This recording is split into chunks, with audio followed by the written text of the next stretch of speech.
Oh, nakita mo to? Tingnan mo yung pagkakaukit ko dyan. Talagang makinis yan. Tingnan mo yung hiwa niyan. Pantay na pantay yan. Yan ang sculpture. Bato lang yan eh. Ito, tingnan mo to. Dalawa yan, modular yan. Modular art ba to? Parang ano yan, layon. Layon. Ano ba na?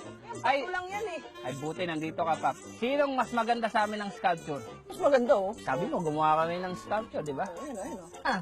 Teka, ito yung ginawa niyong obra. Oo. Diba? Ito yun! Oo. Ay, alala yung sinabi ko. Gumawa ng obra, hindi gamit ang bato. Gamit papel. Recycled paper, hindi bato. Pinaghirapan ko pa naman to. Saan ako hanap ng papel dito ngayon? Saka bakit paper?